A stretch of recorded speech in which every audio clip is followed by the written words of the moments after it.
All right, welcome to the show, everyone. I'm Natasha. I'm Karen. And I'm Sarah. We did it. We did the intros, guys, and it wasn't stilted or weird at all. So this episode, because of the allegations of sexual assault, rape, misconduct, harassment, etc., that have been coming out basically hourly in the past 3 weeks or so, we decided that now is a good time to talk about the Rape Kit Backlog, because dealing with trying to do something proactive regarding sexual harassment and assault is pretty tricky. There isn't anything in place that's like referencing that specifically. Rape, though, you can find issues, bills, etc., and cases to support. So this was where we decided to take it in order to feel like we're doing something, because you could do the Me Too hashtag all you want, but chances of your representative reading that and caring are pretty slim. So this is what we've decided to do. So today, Sarah's going to share some of the information that she collected and wrote a very interesting article on Bill Track 50 for, and I shared that in the newsletter, and it will be on the website also if y'all want to click through to see the whole thing. And Karen's going to give us some historical facts, because that's her jam. So take it away, Miss Sarah. Cool. So, I wrote a post about how the backlog situation in the United States with rape kits is absolutely horrific. And the post kind of talks a little bit about sexual assault in general, which is what I want to cover first. So just to break things down for people, every 98 seconds, an American is sexually assaulted.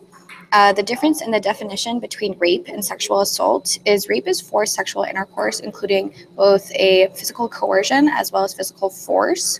And forced intercourse means penetration, and it's male, female victims, heterosexual, transgender, all people can be raped. And then sexual assault is a wide range of victimizations that are separate from rape or attempted rape. They're crimes like being attacked or kind of any type of unwanted physical altercation that involves unwanted sexual contact between two people or more. A lot of these are grabbing and fondling, so common phrases are like forcible fondling and other things like that. And then out of every 1,000 rapes, 310 are reported. 57 of them lead to an arrest. 11 of them are referred to prosecutors. 7 have a felony conviction, and 6 rapists are incarcerated. So obviously, it's a really underreported issue. Wait, out of 106 actually wind up in jail. 1,000. No, out of 1,000. 1,000. 1,000. Yeah. 1,000. Holy moly. So 0.6%. Right. So yeah, that's, obviously what we've been noticing lately with everything breaking since Weinstein is that this is a unbelievably underreported crime in the United States. And we talked about this a lot on our Title IX podcast about how the underreporting is actually one of the bigger issues when it comes to rape rather than false accusations. And we talked about false accusations within the scope of college, but also within the scope that we just talked about. Only 2 people out of 1,000 are falsely accused. So again, it's less than the 2 to 6% that Just from And Rape on Campus was quoting. This is 0.2%. So again, very important. And then when we talk about rape kits, they can cost between $500 and $2,000 to be tested. And a lot of hospitals don't actually have the capabilities to test rape kits. So it can be really hard for victims who are trying to go in and get their rape test done if they are not given appropriate attention. They don't have anybody that is trained. Nurses can be trained in a way that helps them deal with sexual assault cases. And a lot of this has to do with psychological training and being caring and supportive to victims and, not victim shaming or slut shaming or anything like that, just being a good ally to a victim while they are getting a kit. So it's also important to know the laws of the state and what the state will do for you, because I heard a lot of horror stories about like nurses saying, well, we can do this, but you're going to be charged for it. Yep. So you got to know what the facts are, as well as have some semblance of humanity in your bedside manner. Mm-hmm. Right? And right. yeah, those nurses are called SANE nurses, and it's sexual assault nurse examiner. And there's like horror stories of people having to wait 9 hours and going to 3 different emergency rooms and stuff like that. That's just after going through something like that. Mind, of people in that position. Oh, Sarah, break my heart. Yeah. So those are pretty horrible, obviously. And so there's a big movement across the United States to try to get all of these rape kits that are not tested before the statute of limitations runs out. And I've written posts called the statute of silence, which is about how the statute of limitation for rape is a lot lower than for other things, and that's a main issue. But also women who do try to proceed forward in legal action and bringing their cases to prosecutors are having issues because their kits aren't getting tested or they're not being handled correctly, and it's just not being taken as seriously as an issue as it is. So that's another big issue. So they have a lot of different states that, Ohio found that a quarter of their serial offenders had samples previously submitted from other sexual assault cases, and it wasn't leading to an arrest because none of the kits were getting tested. So then they were able to go out and rape more people. And rape is one of those things where serial offenders are way more common than pretty much anything else because it is underreported, and our societal culture allows for rape culture to exist still. So that's one thing that makes me very hopeful with everything that's happened with Weinstein. And, obviously this pertains to Hollywood, but I think it pertains obviously way more to the normal person, and being able to stand up for yourself before it gets to a sexual assault or rape instance, and, being able to really put your foot down and understanding that people are there to support you and to really work through it.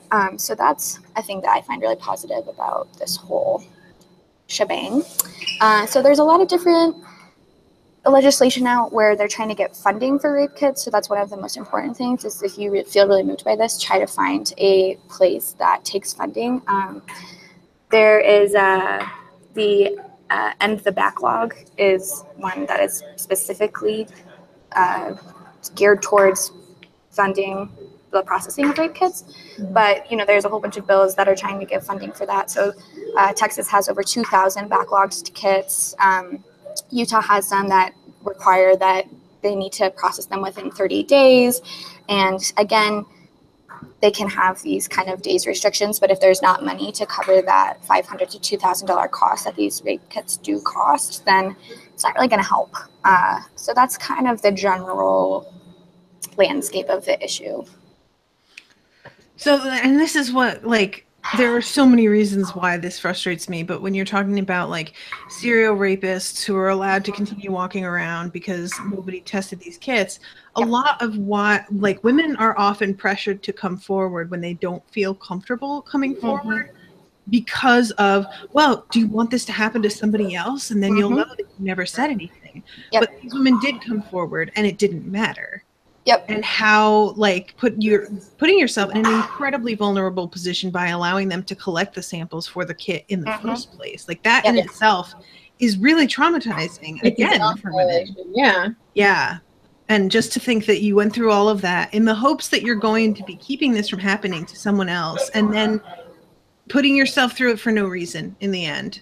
Well, and let's remember that there is on average 690 women that don't come forward, and if it was made into a more positive experience, and by positive I mean supportive, but having more sane nurses and having a better protocol set up for women, so when someone does come in that they do get more immediate attention than other people, because this is a very delicate issue, and definitely making sure that the people who are taking the kits understand that emotional support is one of the most important things. And understanding what kind of phrases not to say.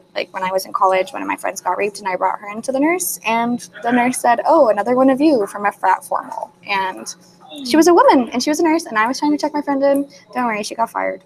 But God, yes, Jesus. and she was at a health center out of college. And it's just having the training of understanding, that is horrific that there is another one in there. And maybe that's what she meant, but that's not what she said. And kind of trying to understand the right way to talk to people, because this is something where there is clearly a right and a wrong way to address the issues and what's happening. And then after you get through it, if justice could get done, well, that would sure help everybody's state of mind. Yeah. All right. Well, the bill we picked out to support for this issue is called the SAFER Act, which is Sexual Assault Forensic Evidence Reporting Act.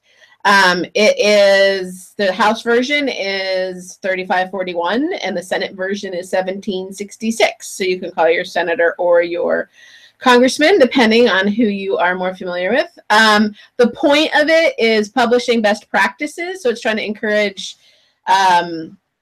people to share data in between states, which is great. It's amending the Debbie Smith DNA Backlog Grant Program, which I'll talk about in a second, and then reauthorizing the DNA Analysis Backlog Elimination Act, which of 2000. So it's saying we're going to go ahead and put that money back in place to help eliminate the backlog so the federal government can do their part in contributing a little bit of money. So obviously I was curious who Debbie Smith was, that she got a grant program named after her, and you can guess, and it is what you think. So brace yourself. In 1989, a man wearing a ski mask entered her home, threatened her with a gun, dragged her into the woods, and raped her repeatedly for an hour. She then participated in collection of DNA evidence for a rape kit, but it wasn't tested until 1994. So it happened in 89. So that's 5 years later. So in 1995, a DNA technician identified her attacker while analyzing various records. He was already in jail, but he got sentenced to 161 years in prison under the 3 strikes law. So there's one guy that got caught and is done. And it's too bad it took 5 years because he wound up abducting and robbing other women. So she's kind of the patron saint of let's not have this happen anymore. I think Natasha would approve based on her expression while Sarah was speaking. So the Debbie Smith Act, provides United States federal government grants to eligible states and units of local government to conduct DNA analysis on backlogged DNA samples collected from victims of crimes. And it was reauthorized in 2008 and 2014. So right now it's good through the end of 2019. So that is something that's good news. Like that got done, that got passed, and it is currently providing funding. What this is doing is reauthorizing another program they've got aimed very much at the DNA analysis backlog. So it's a good bill. It's got several good things in it. I thought that it was one that we could support. And then RAINN, R-A-I-N-N, RAINN.org, they have some things to take action on this topic. They've got a script for us and all of that. But I, of course, wrote my own script. So, Tasha, what would you like to throw in about things to know about the backlog? I know you have some thoughts. Yeah, well, a lot of it was covered by Sarah. Again, in the newsletter, I linked to her article. So that was where I got most of my information on this one. So I don't really have all that much to add except frustration, basically. Like, it's just the fact that there's somebody in a medical professional that Sarah ran into who should be trained in how to deal with this kind of thing, and who works on a college campus, like with people who are young and vulnerable, and just does not have any bedside manner. Isn't even the word. Common sense, for Christ's sake, you know? Empathy. Yeah, there's like, and one could say, well, she was just saying that there was more than one case of this. Well, she said it with the tone that implies, why are you going to these parties? What that, and why are you took doing away from something that is your fault? Right. And I do want to say, just based off of, you know, the patron saint of the movement, that it is important to remember that most people are raped by people that they know or are in relative contact with. It's not always a scary ski mask wearing person that drags you into the woods. And I think that re-establishing the definition of rape, rather than something that you're walking home at night and a crazy person comes and gets you, which is obviously still rape, but that is such a low percentage of the actual cases that women go through. And trying to define it as something that is like so horrific and scary that it belongs in the television show isn't fair. and understanding that that definition needs to change is, I think, very important to the overall conversation. Good point, Sarah. Yeah, I think that the overall definition of rape is something, because people will get annoyed when you bring up the idea of rape culture. Saying that phrase, people get really defensive and they're like, what do you mean rape culture? Everybody knows rape is wrong.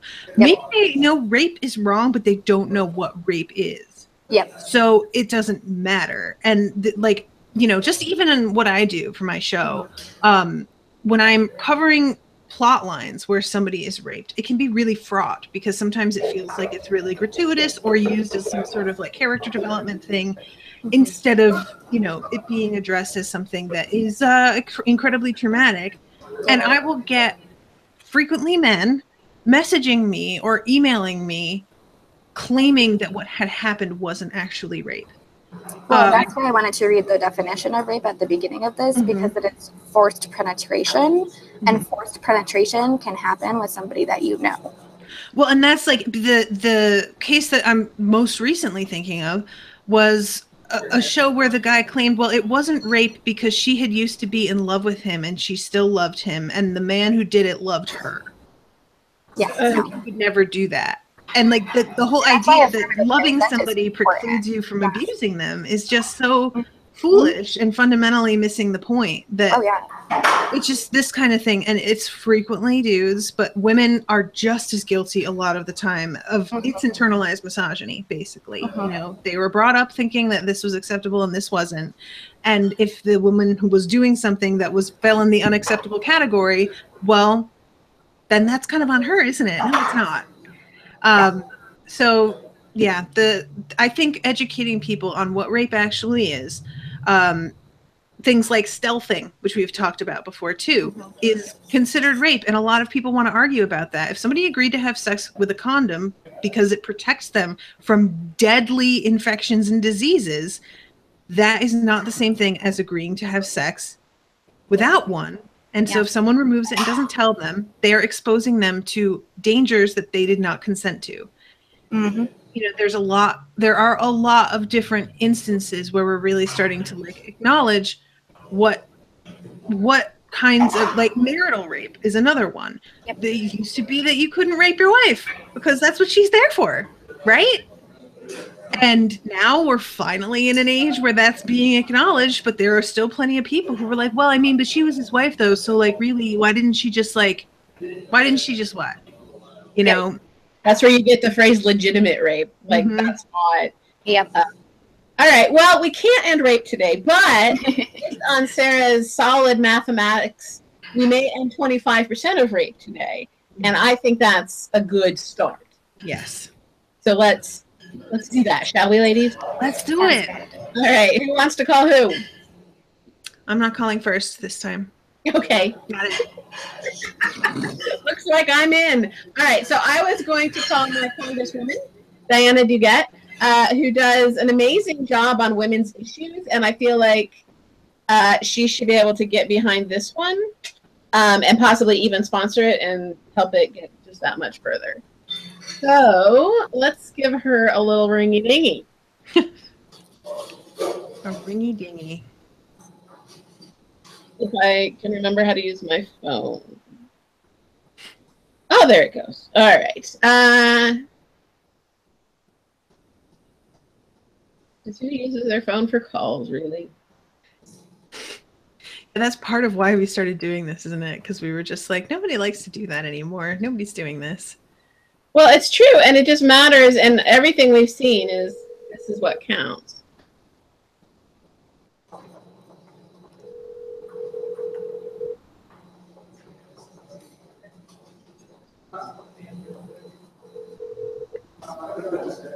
In person.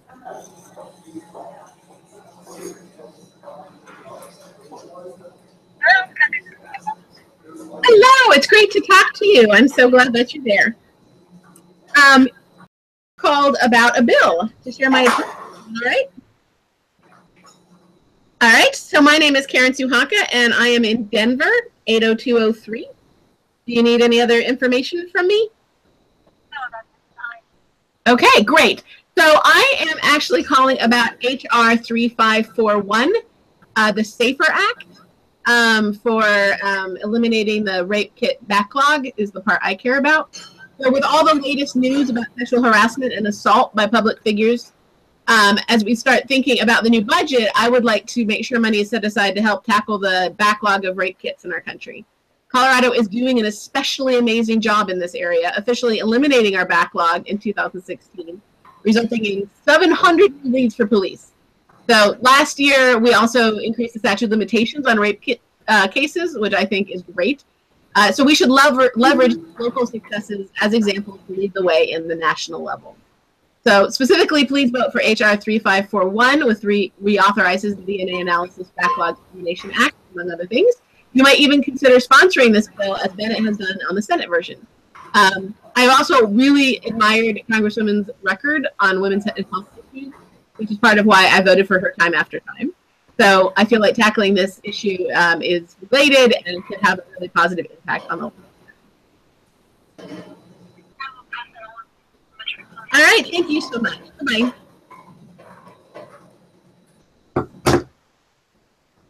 I went with try a compliment approach. Sarah, would you mind muting yourself when I do my call, because I couldn't hear the woman chatting on her end. I couldn't either. For some reason, the background noise is like overpowering the rest. I think it might just be like the kind of mic on that headset. Well, she was delightfully polite. So. All right, good, cool. All right, so I'm going to be calling Representative Ratcliffe. I like to call him mostly because I actually wind up getting a person. Yep. So but you know, Cornyn sub-sponsored this bill on the Senate side, right? No, I didn't know that. Oh, did well, that's he? lovely. I think he did. He's good on this stuff. Safer was the one that he sponsored? I think so. Nice. I'll double check while you call Ratcliffe. Yes, he is. Lead sponsor. Awesome. All right. So, boop, boop, boop.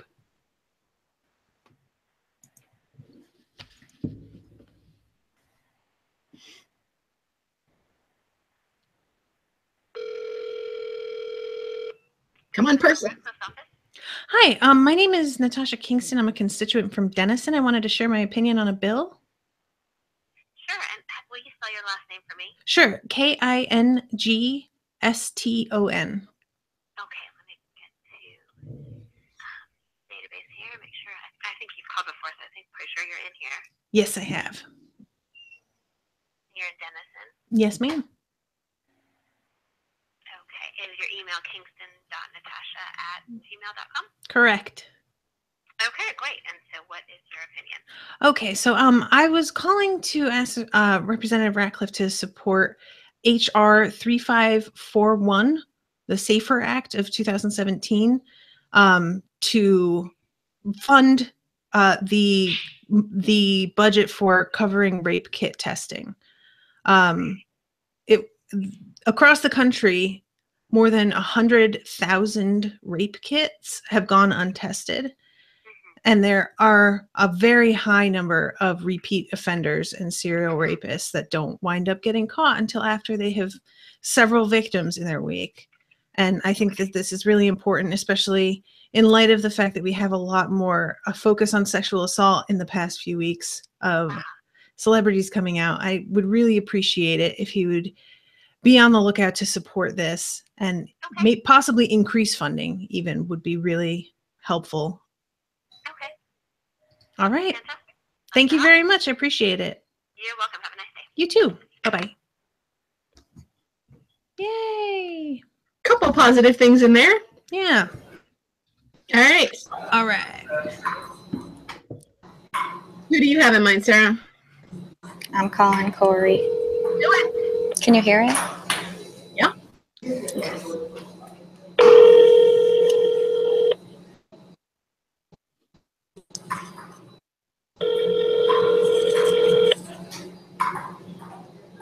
Let me get Corey.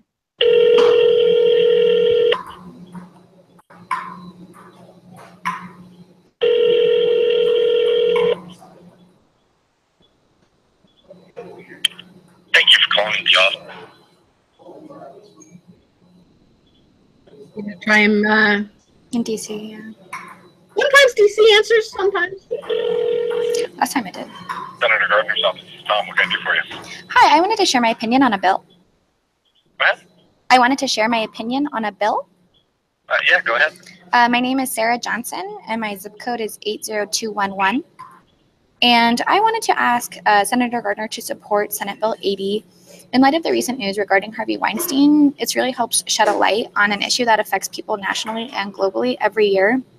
And this bill is a step forward to not only representing and respecting the people in Hollywood who projected this issue into the national spotlight, but also all people who are subjected to this kind of abuse every day. Giving states these grants to process the backlogged rape kits is one of the most important things we can do to support all of our people who have to deal with this kind of inappropriate behavior and work towards ending a society that allows rape culture to exist. And I just really think that the SAFER Act of 2017 is the first step of many steps towards making it a safer and more inclusive society. And I really hope that the senator will advocate for this act and definitely vote for it.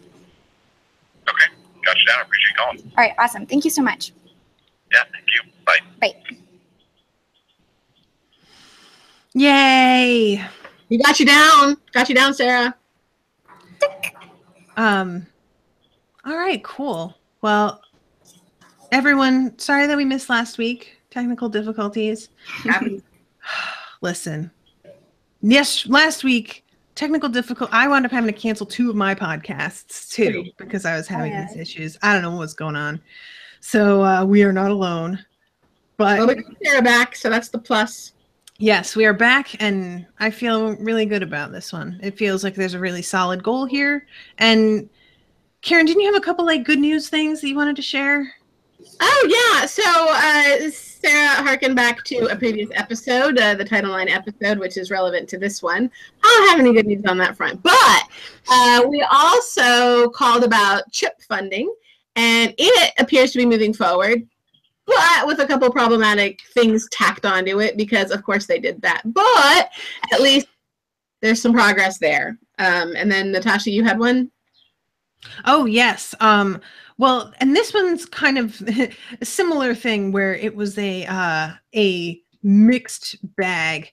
It turns out, and I'm trying to find the exact bill or not bill, but the news, because I shared it on the broadcast Facebook page, which you should all be following, facebook.com/WeTheBroadcast. Can't use Facebook. Don't trust them. Karen has not yet given in to the inevitable, but eventually it'll happen once they replace your brain with pod parts.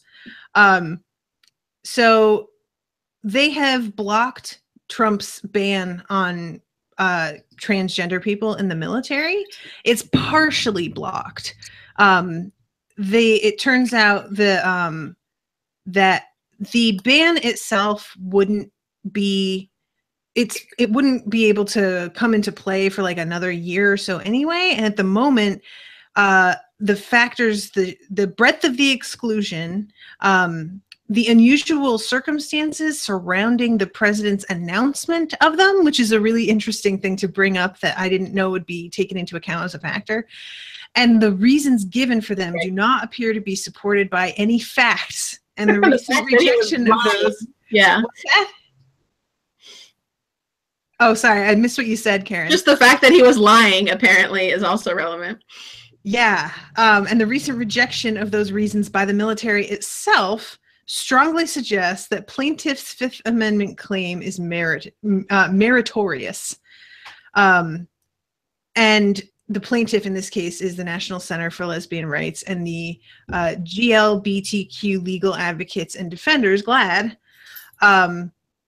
So despite the denial of the injunction on the ban, they told reporters that transgender service members will be able to receive all medically necessary care, and clarify that this is because the end of the ruling says the military's policy will, quote, revert to the status quo, unquote, before Trump policy, which includes covering surgery. So, for the moment, we're still fighting. But for the moment, that is where we stand on that. And that's really, apparently facts matter somewhere still. Yay. In court. That's very encouraging.